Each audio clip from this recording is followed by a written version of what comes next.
Class 10th के प्यारे विद्यार्थियों, अब आपको घबराना नहीं क्योंकि आपका 7 दिसंबर के दिन जो अर्धवार्षिक पेपर होगा साथियों, मेरे पास आ चुका पूरा पेपर लीक हो चुका है। तो इस प्रकार आपका पेपर इस साल आने वाला है। अर्धवार्षिक की बात कर रहा हूँ साथियों, 75 नंबर का आपका पेपर रहने वाला है। तो बिना देरी किए फटाफट से हम सही विकल्प की ओर चलते हैं। क्लियर है? पहला सही विकल्प है। थोड़ा सा मैं जूम ज्यादा कर देता हूँ साथियों, जिससे आपको अच्छे से देखिए। थोड़ा सा हमारा कैमरा ब्लर मार रहा, तो आप अच्छे से क्वालिटी बढ़ा लीजिएगा। कोई क्वालिटी में आपकी एमबी खत्म नहीं होगी। पेपर के नाम पर यदि आपकी क्वालिटी, आपका यहाँ पर जो नेट है वो खत्म हो रहा है, तो बिल्कुल आप पढ़ने में रुचि नहीं रखते हो। क्लियर है? तो बढ़िया तरीके से जो आपके वहाँ पर लाइट या आपकी फ्लैश लाइट बढ़ा लीजिए साथियों। Flash light. क्लियर है? बाल गोविंद भगत क्या काम करते थे? तो खेती बाड़ी करते थे। शब्द गुण कितने प्रकार के होते हैं? तो 3। भोलानाथ किससे देखकर सिसकाना भूल गए? तो अपने साथी बच्चों को खेलते हुए देखकर। प्रयोगवाद के जनक माने जाते हैं। तो आगे यहाँ से सूरदास आ जाएगा और इसमें आ जाएगा 16 मात्रा। के लिए अच्छे से स्क्रीनशॉट ले लीजिए साथियों। जल्दी इसलिए कर रहा हूँ क्योंकि 11th और 12th के भी कमेंट आ रहे हैं, क्योंकि उनके पेपर भी लीक हो चुके हैं। कब डालोगे सर? बहुत दिन के लीक हो चुके हैं। तो साथियों लीक हो चुके हैं, उनके भी डालने, इसलिए मैं थोड़ी सी जल्दी कर रहा हूँ। तो आप स्क्रीनशॉट लेने में थोड़ी जल्दी करिए, और कुछ गलत शब्द हो तो मुझे क्षमा कीजिएगा साथियों। थोड़ी सी जल्दी जल्दी में बोला जाता है ना। अर्थ के आधार पर वाक्य प्रकार के होते हैं। तो 8 प्रकार के। सांप को देखते ही बच्चे गिरते पड़ते रोते चिल्लाते भागते भाग गए थे, है ना। तुलसीदास साका के शिष्ट कवि है। तो राम भक्ति साका के, इसमें आ जाएगा समग्र। और इसमें छंद है तो 2। और बाल गोविंद भगत का बेटा था तो सुत तथा बोध। क्लियर है? दोनों बेटे थे उनके। क्लियर आ गए समझ में साथियों? यहाँ से आप देखोगे तो ये आपके आ जाएगी क्या?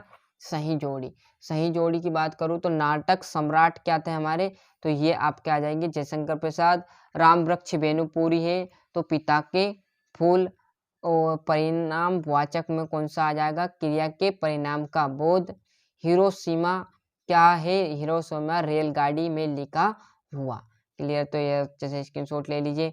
एक वाक्य की बात करूं तो एक से अधिक अर्थ व्यक्त करने वाले शब्द को क्या कहते हैं? अनेकार्थी शब्द। लोकोक्ति या कहावतों किसे कहते हैं? तो ऐसा ऐसा कथन जिसका विशेष अर्थ होता है। ड्राइवर काम कम गाइड का क्या नाम था? तो जितेंद्र नार्गे। शिव का धनुष किसने तोड़ा था? तो राम ने तोड़ दिया था। भयानक रस का स्थायी भाव भय है। और यहाँ पर छायावाद आया है। क्लियर सभी बच्चों को? यहाँ से सत्यासत्य देखिएगा।